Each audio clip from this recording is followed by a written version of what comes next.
Welcome to CANDELA Physics Academy. ഇവിടെ നമ്മൾ discuss ചെയ്യാനായിട്ട് പോകുന്നത് സ്റ്റേറ്റ് എലിജിബിലിറ്റി ടെസ്റ്റ് ഫിസിക്സിലെ ഇലക്ട്രോഡൈനാമിക്സ് എന്ന് പറയുന്നത് മൂന്നാമത്തെ വീഡിയോ സീരീസ് ആണ്.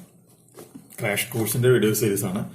സോ ആർക്കെങ്കിലും നമ്മുടെ ഓൺലൈൻ കോച്ചിങ്ങിൽ ജോയിൻ ചെയ്യാൻ താല്പര്യമുണ്ട് എന്നുണ്ടെങ്കിൽ വാട്സപ്പ് ചെയ്യേണ്ട നമ്പർ +91 79 94 97 14 19 എന്ന് പറയുന്ന നമ്പറിലേക്ക് വാട്സാപ്പ് ചെയ്യുക. കോഴ്സ് ഫീസും ഡീറ്റെയിൽസും വിളിക്കുമ്പോൾ പറയുന്നതായിരിക്കും. ഇപ്പൊ ക്രാഷ് കോഴ്സിലെ വീഡിയോ സീരീസിൽ വരുന്ന 11ാമത്തെ നമ്മുടെ ക്വസ്റ്റ്യൻ നോക്കാം. ക്വസ്റ്റ്യനിൽ കാണാൻ പറഞ്ഞത് എന്താണ്, ഇ ഗാമ -1 / ഇ ഗാമ +1 ആണ് കാണാൻ പറഞ്ഞിട്ടുള്ളത്. സോ അതിന്റെ വാല്യൂ എന്ന് പറയുന്നത് ഡയറക്റ്റ് ആയിട്ടുള്ള ആൻസർ ആണ്. n⁴ ഡിവൈഡഡ് ബൈ 3ε0 എന്നാണ് അതിന്റെ ആൻസർ ആയിട്ട് വരിക. അപ്പൊ എന്താണ് ഇപ്പൊ ഇതിന്റെ ആൻസർ എന്ന് പറയുന്നത്?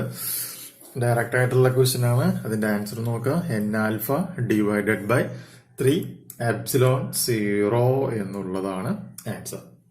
ഓക്കെ, ഇനി അതിൽ വരുന്ന രണ്ടാമത്തെ ചോദ്യം, അതായത് 12ാമത്തെ ക്വസ്റ്റ്യൻ നോക്കാം. 12ാമത്തെ ക്വസ്റ്റ്യൻ അനുസരിച്ചിട്ട് സോളിഡ് ആങ്കിന്റെ ടേംസിലുള്ള നോൺ റിലേറ്റിവിസ്റ്റിക് മോഷനിൽ വരുന്ന കണ്ടീഷനാണ് അവർ ചോദിച്ചിട്ടുള്ളത് അല്ലെ. സോ അങ്ങനെയാണ് എന്നുണ്ടെങ്കിൽ അതിന്റെ ആൻസർ ഇതാണ്. ഇതും നമുക്ക് ഡയറക്റ്റ് ആയിട്ടുള്ള ക്വസ്റ്റ്യൻ ആണ്. പരീക്ഷയ്ക്ക് ഇങ്ങനെ തന്നെയായിരുന്നു ഇത് ചോദിച്ചിട്ടുണ്ടായിരുന്നത്. സോ dp ഡിവൈഡഡ് ബൈ നമ്മൾ കൊടുക്കുകയാണ്, സോൾഡ് ആംഗിളിൽ കൊടുക്കുന്നു. That's equal to 1/4πε0 e square a square divided by 4πc cube sine square theta എന്നുള്ളതാണ് ആ ക്വസ്റ്റ്യന്റെ ആൻസർ ആയിരുന്നത്. ഇനി നോക്കാം 13ാമത്തെ ക്വസ്റ്റ്യൻ നോക്കാം. 13ാമത്തെ ക്വസ്റ്റ്യൻ അനുസരിച്ചിട്ട് angular dispersion of radiated power, അതുമായി ബന്ധപ്പെട്ട് വരുന്ന ക്വസ്റ്റ്യൻ ആണ്. അപ്പൊ നമുക്ക് അറിയാവുന്ന കണ്ടീഷൻ ഇത് തന്നെയാണ്. ആംഗുലാർ ഡിസ്പെർഷൻ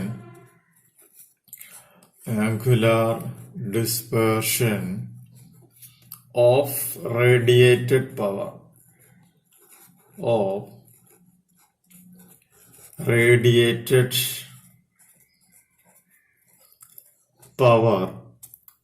ഫോർമുല dp/d ഓം ആണ്, d സിഗ്മയാണ് വരിക, ഈസ് ഈക്വൽ ടു ω⁴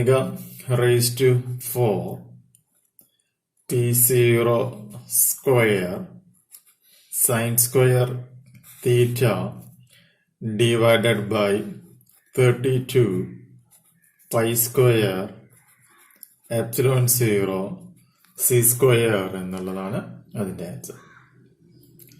അപ്പൊ ഇതിൽ നിന്ന് നമുക്ക് വേണമെങ്കിൽ dp/d പ്രൊപ്പോർഷണൽ ടു എന്തെന്ന് പറയാൻ പറ്റും, ω⁴ എന്ന് വേണമെങ്കിൽ പറയാം. അപ്പൊ dp/d പ്രൊപ്പോർഷണൽ ടു ω⁴. ഇനി ഇത് 14ാമത്തെ ക്വസ്റ്റ്യൻ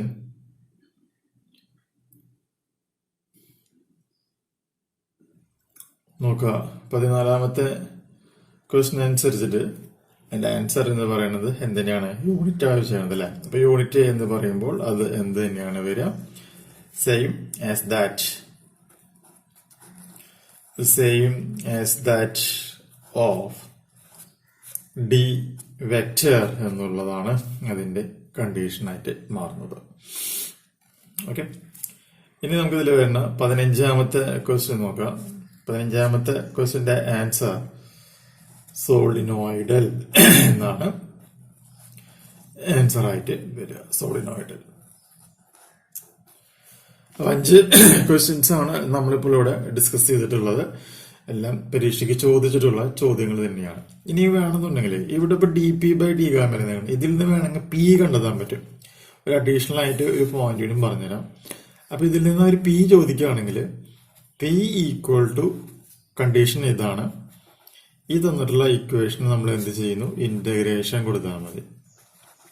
അപ്പൊ എങ്ങനെ, that's equal to integral D P by D ഓം എന്ന് പറയുമ്പോൾ ഈ ടേം അല്ല വരുന്നത്. അപ്പൊ അത് സബ്സ്റ്റിറ്റ്യൂട്ട് ചെയ്യാം. Omega raise to 4 P0 square sine square theta divided by 32 pi square epsilon 0 C square.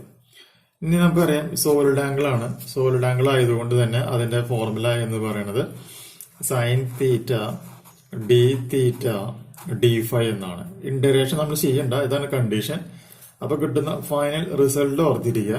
Omega raise to 4 P0 square divided by 12 pi epsilon 0 C cube ആയിരിക്കും എന്നുള്ളത് മനസ്സിലാക്കാം. അപ്പൊ D P divide by D solid ആംഗിളിന്റെ കണ്ടീഷനിലും omega raise to 4 തന്നെയാണ്. P ആയിട്ട് ചോദിക്കുകയാണ് എന്നുണ്ടെങ്കിലും എന്ത് തന്നെയാണ്, പി പ്രൊപ്പോർഷണൽ ടു എന്ത് തന്നെയാണ് വരുന്നത്, ഒമേഗ റേസ് ടു 4 തന്നെയായിരിക്കും നമുക്കിവിടെ കാണുവാനായിട്ട് സാധിക്കുക. ഓക്കെ, ഇത് രണ്ടും പരീക്ഷയ്ക്ക് വന്നിട്ടുള്ളതാണ്. അപ്പൊ ഒന്ന് മനസ്സിലാക്കിയിരിക്കുക. അടുത്ത വീഡിയോയില് ബാക്കി 5 ക്വസ്റ്റ്യൻസ് നമുക്ക് ഡിസ്കസ് ചെയ്യാം. ഓക്കെ.